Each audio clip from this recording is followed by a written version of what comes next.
Everyone put their hands together for Anto Christ.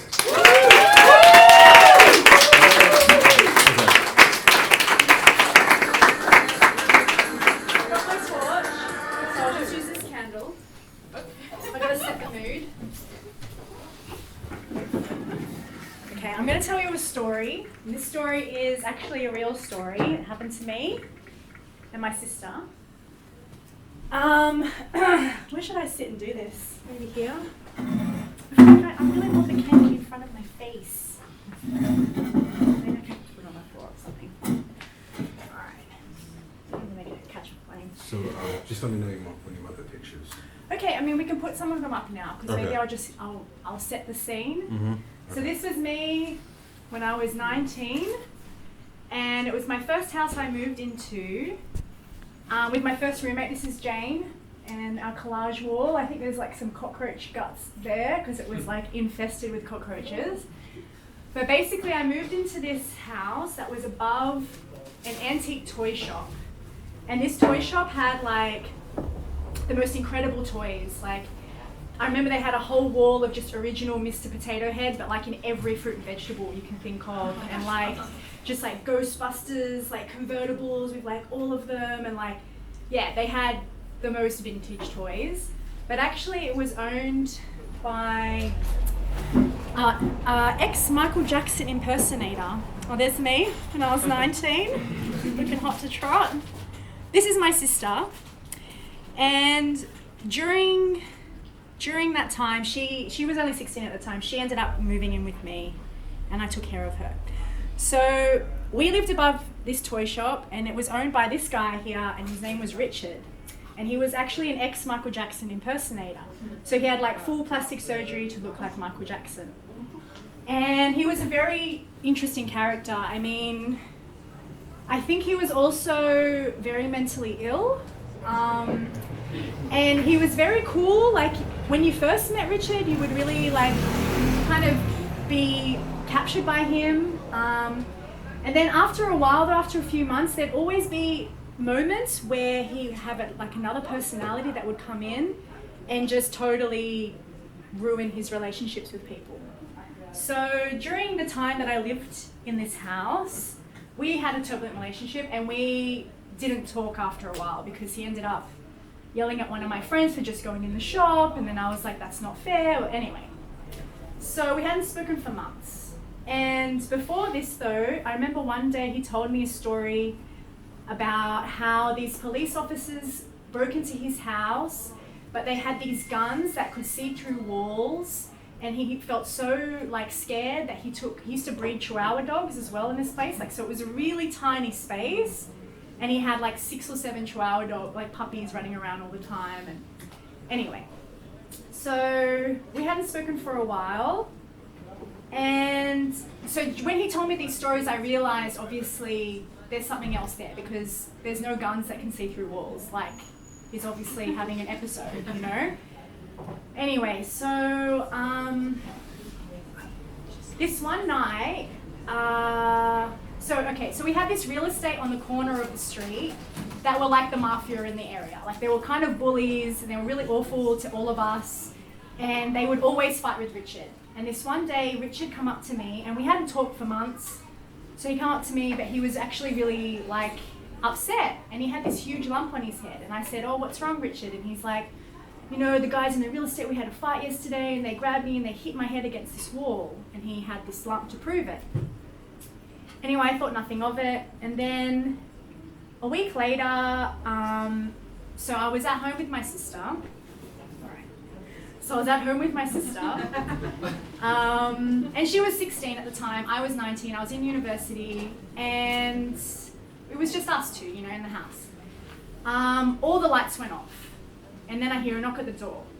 And I open the door, and it's Richard, but Richard, like I had fights with Richard where we would nearly like hit each other, you know, so I wasn't afraid of him. I'm hardly afraid of anyone. But this night when I looked at Richard, he looked scary. Like, he was wearing this beanie, and he was just being really etched out, and his whole vibe and atmosphere, I didn't know him. Like, I didn't know who was really in front of me. And he was like, can I come inside? Like, I think these police officers, they're coming back tonight. I feel like they're coming back. And he was very frantic.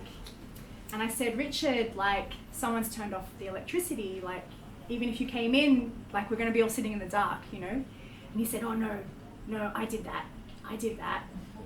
And then, like, my sister's next to me going, please don't let him in. Like, this, she's like, don't let him in, you know? And I was very conflicted at the time because obviously I knew something was happening to him, but obviously I had to protect my 16-year-old sister.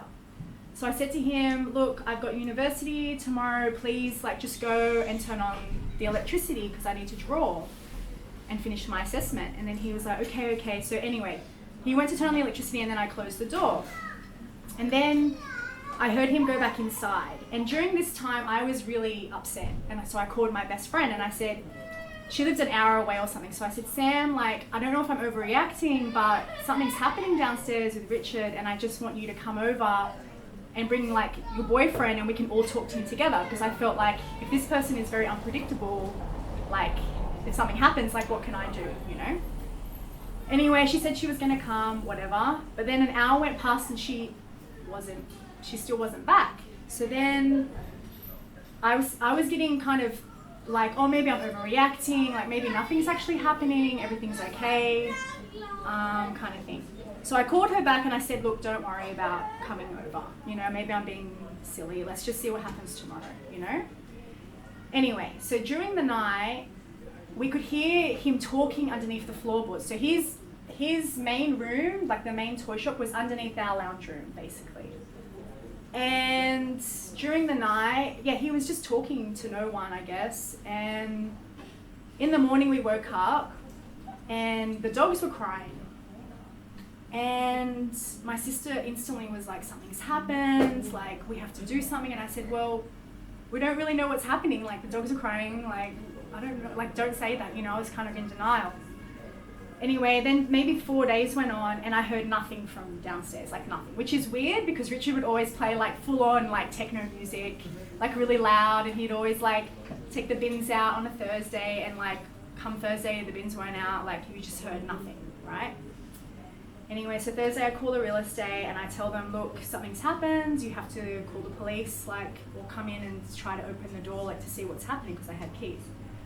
Anyway, they called me Saturday and then they called the police, and the police took all day to try to break into this place. I mean, it was clearly like he built it like it was a fortress.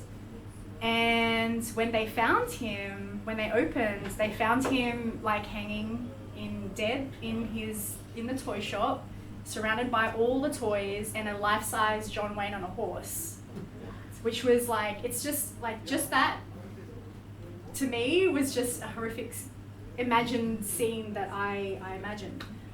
Anyway, so 7 days later from this incident, so Richard passed away. 7 days later, my sister is in the lounge room with our cat, my cat Jasper. And I went to bed, and the next morning, she was in my bed. And so I woke up and I said, oh, Joe, like, what happened? And she said, okay, so I was just about to go to bed, and Jasper just out of nowhere freaked out. He went like, you know, what cats do when they get scared. And he ran out of the room. And I looked up, she said, and I saw a man standing there with long black hair, with black eyes, and his whole face was scarred. And she said, I was so petrified, I didn't know what to do, so I just grabbed the blanket and put it over my head. And then when I lifted it back, they were gone. And then she was like, and I was so scared I had to come and sleep next to you. And I said, fair enough. And I said to her, I think that was Richard. Like, and I still to this day, I believe my sister because, like, why would she lie about that? I don't think she would. And yeah, I really think that was Richard. And I think that his energy and his torturedness was left in the toy shop still, in that place. Yeah. Well, that's my ghost story. I would also like to say something though. So apparently the television was invented because they were trying to communicate with the spirits. And then during that, they actually discovered the television, which is quite interesting. yeah, that's my stories. Thanks.